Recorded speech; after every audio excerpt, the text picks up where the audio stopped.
tegakkan keadilan. Siap tegakkan keadilan.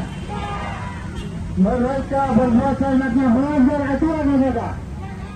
Mereka punya rencana, kita juga punya rencana.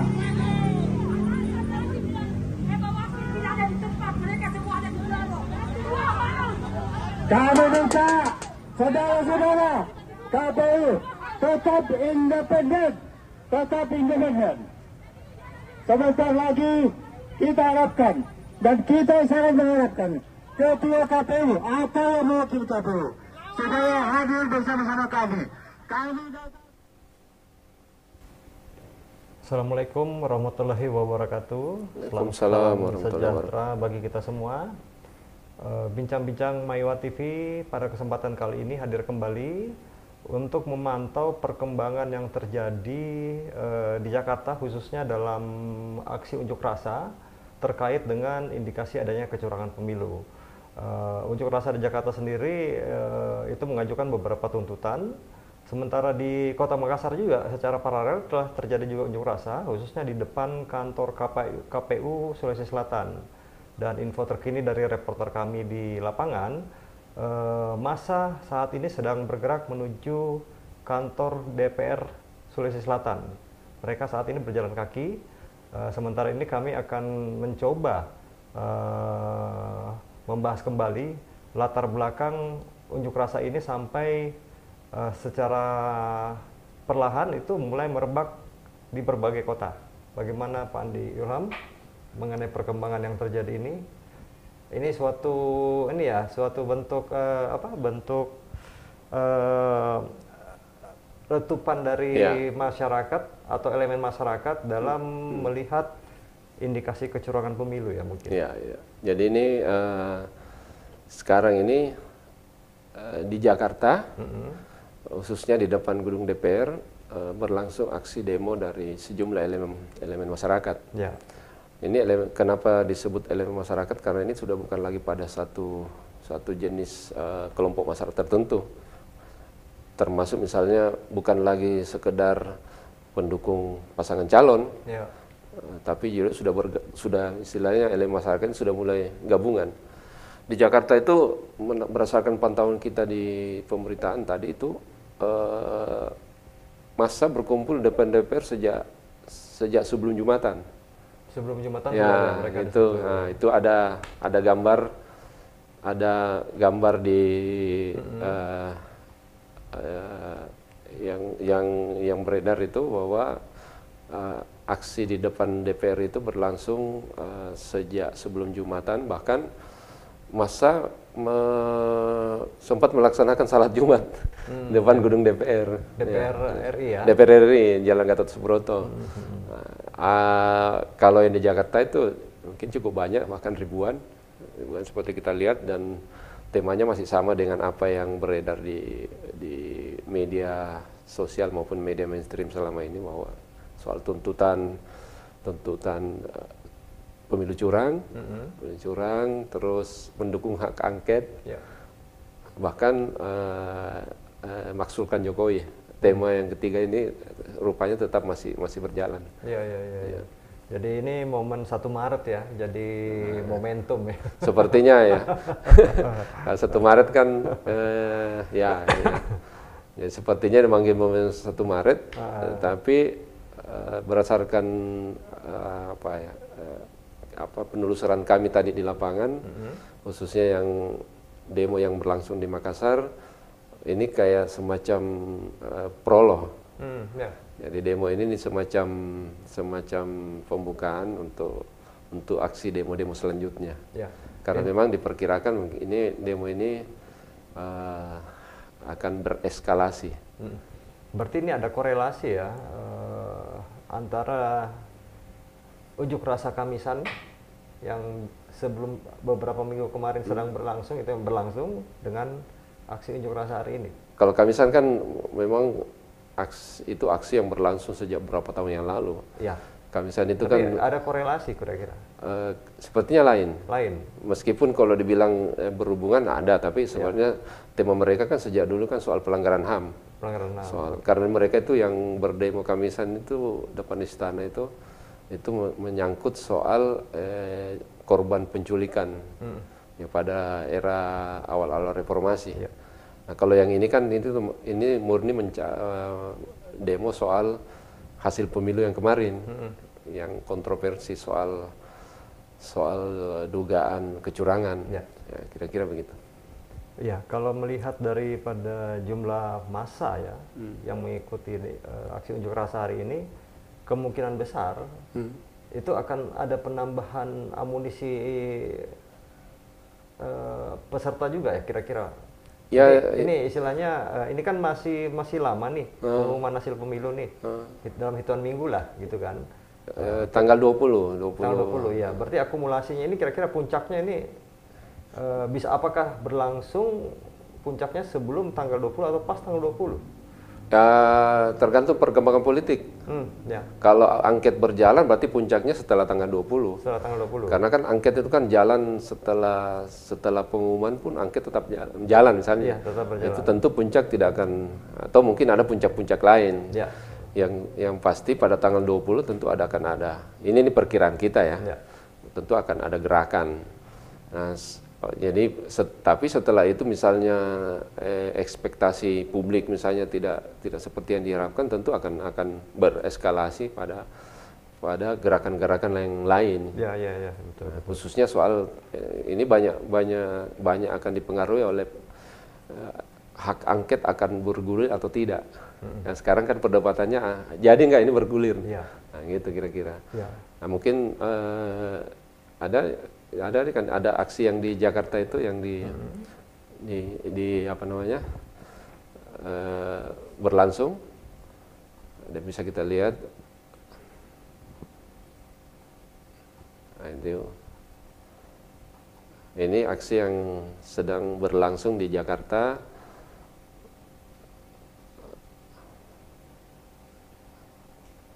Ini kalau dilihat masanya ya ribuan lah dari sejumlah elemen masyarakat. Nah, oke. Di samping Jakarta sejumlah tempat juga, di samping yang ada di DPR RI, sejumlah tempat juga terjadi aksi demo. Ya, soalnya tadi yang di Makassar itu. Ya. Tadi yang video pertama yang kita saksikan itu demo berlangsung di depan KPU, yang Kang Leo tadi sampaikan. Ya. Oke. Berarti ini kalau melihat daripada perkembangan aksi unjuk rasa dengan progres daripada polemik apakah hak angket ini jadi dijalankan atau tidak, ini berarti ada indikasi kalau misalnya hak angket itu belum terakomodasi ya, misalnya belum terakomodasi oleh pihak parlemen, apakah demo ini akan semakin tajam, dia punya gempuran? Kemungkinan besar. Karena ini menyangkut ini juga mungkin Bang Gilam, menyangkut kesiapan daripada partai terbesar PDI yang istilahnya bola panas ada di mereka nih sekarang. Kan semua orang sekarang menunggu PDP. Kan pernyataan tidak resmi kan sudah disampaikan, bukan pernyataan tidak resmi, pernyataan tidak langsung sudah disampaikan. Pernyataan Megawati sudah disampaikan oleh Todung Mulya Lubis. Jadi bukan Mega sendiri yang menyampaikan ke publik, tapi Todung Mulya Lubis menyampaikan bahwa Megawati sudah setuju hak angket. Cuma problemnya ada yang disampaikan syarat. Oh, bersyarat ya. Syarat itu adalah jangan sampai ini bertujuan untuk pemaksulan. Nah, Mega menyampaikan itu. Nah, karena kan ini kan kalaupun itu syaratnya kan tidak jadi soal, biarkan saja berlangsung hak angket. Toh angket itu kan tidak harus berujung tidak harus berlanjut. Kalau pemaksulan kan berarti dia harus berlanjut pada hak menyatakan pendapat. Nah, kalau untuk sampai kepada menyatakan pendapat kan prosesnya masih panjang. Di samping belum tentu sampai ke menyatakan pendapat, juga di hak angket itu kan ini kan penyelidikan. Kalau misalnya tidak ditemukan apa yang dituduhkan atau dicurigakan kan tidak perlu berlanjut. Nah, sebaliknya kalau sampai ke hak menyatakan pendapat, syaratnya kan bukan 51% hadir dan 51% hadir menyetujui. Ini 2/3. Ya, 2/3. Jadi beda rumusnya beda lagi. Ya. Belum tentu lolos bisa lolos di hak angket. Itu berarti bahwa juga lolos di menyatakan pendapat. Ya. Tapi kalau sudah lolos di menyatakan pendapat, memang ya harus itu sudah lampu kuning karena proses pemaksulan itu sudah dimulai. Ya. Itu. Berarti ini sebenarnya ini menunggu ini ya, menunggu daripada perkembangan di tingkat elit partai. Elit partai, khususnya PDIP. Ya. Nah, karena kan ada juga faktor lain. Upaya-upaya dari pemerintah untuk menggembosi, kan dipastikan ada upaya itu.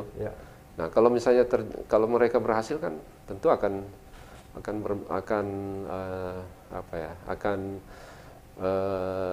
melahirkan hasil yang mungkin bisa berbeda. Berarti ini peran oposisi ya masih ditimbang-timbang ya mungkin. Ya, kalau untuk yang ini kan pengamatan ya.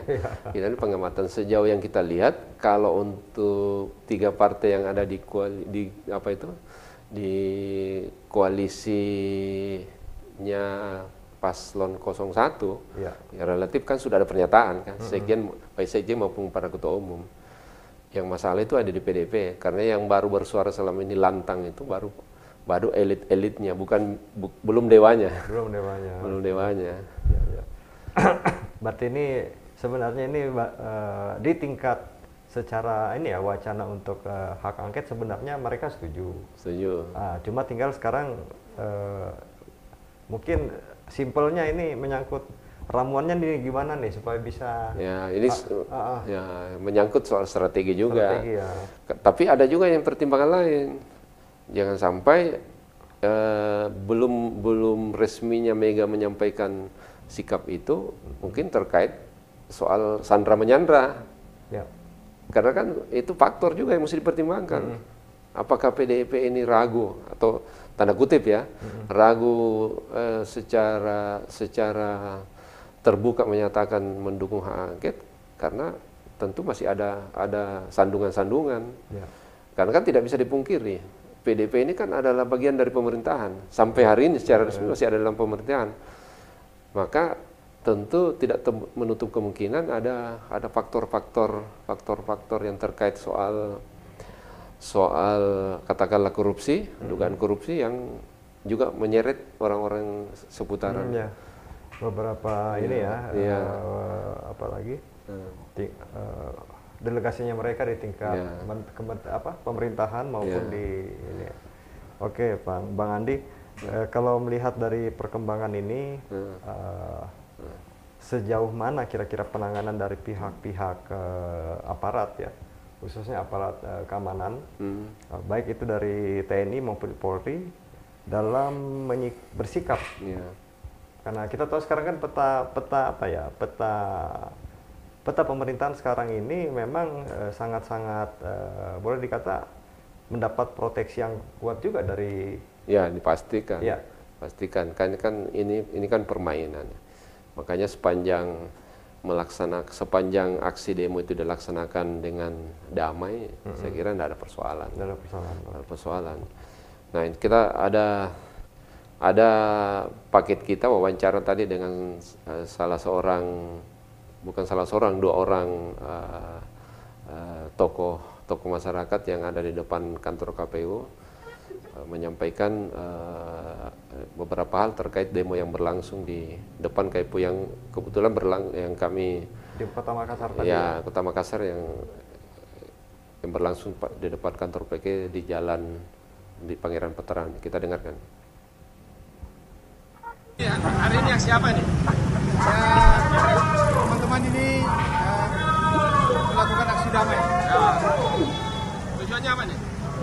Insya Allah kita juga dari Sulawesi Selatan ingin memperlihatkan bahwa orang-orang Makassar, orang-orang Bugis Makassar, insya Allah juga punya perhatian, punya perasaan, ingin juga terlibat sebagai pejuang-pejuang demokrasi. Apa tujuan dari aksi ini? Tujuannya?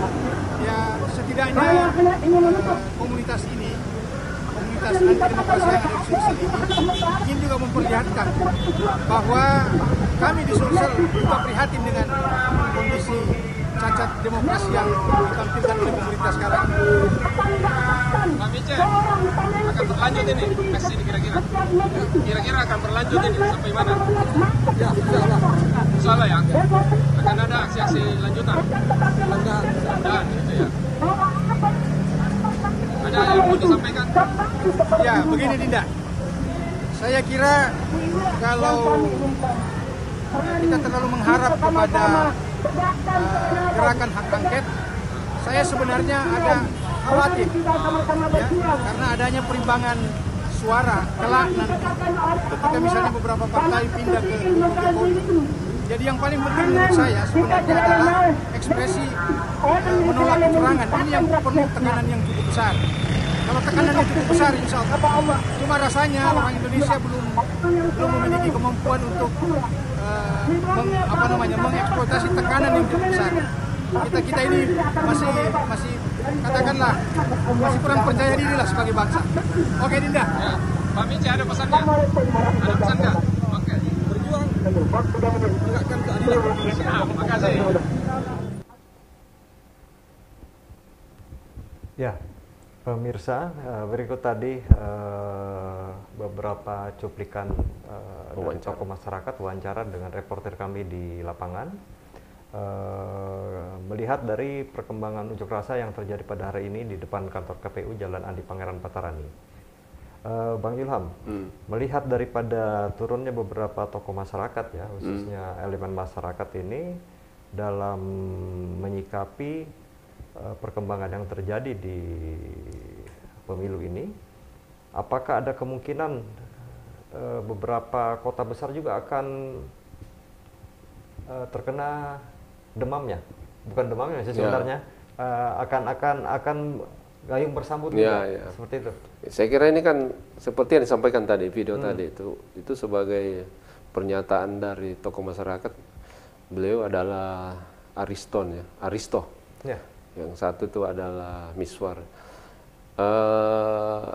Memang salah satu motivasi rekan-rekan yang ada di Makassar melakukan demonstrasi adalah sebagai semacam aksi solidaritas apa yang berlangsung di Jakarta. Ya. Jadi kalau dibilang gayung bersambut ya ini sambutan gayung yang sedang menyambut apa yang ada di Jakarta. Dan saya yakin juga kota-kota lain melakukan yang sama.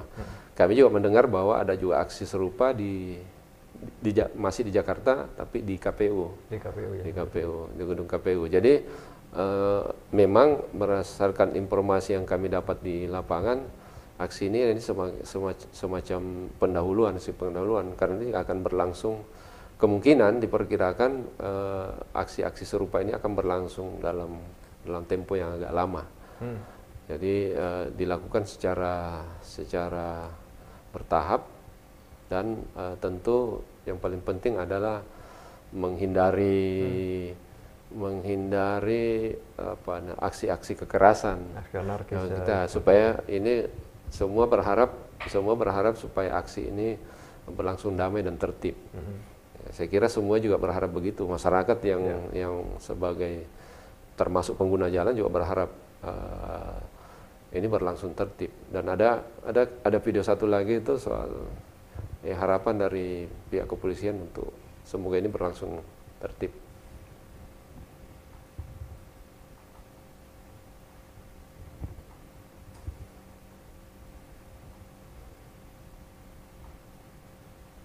Berlalu lintas patuhi rambu-rambu yang ada. Demo tetap damai, harus damai. Ya, damai. Jangan anarkis. Boleh menyuarakan suara rakyat, tapi harus tetap damai. Nggak boleh anarkis. Iya, nggak boleh. Oke, hidup Indonesia. Iya. Terima kasih. Tadi itu ada cuplikan video ya. Itu di tengah-tengah tugas tetap melemparkan senyum. Agar para pengunjuk rasa tetap merasa adem ya.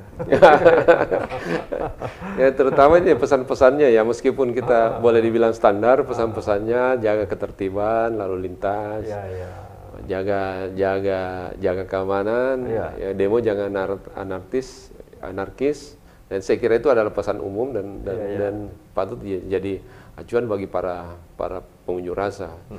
Karena tentu kita tidak berharap aksi demo yang dilakukan oleh kawan-kawan baik di Jakarta maupun di kota-kota lain mendapat semacam stigma negatif.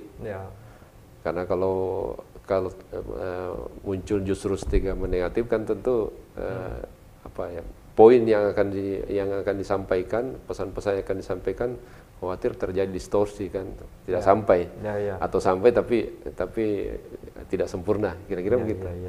Jadi ini sebenarnya kembali pengendaliannya ke diri masing-masing baik dari pihak keamanan mungkin dari pengunjuk rasa. Kembali mengontrol diri masing-masing, tapi tuntutan tetap nomor satu.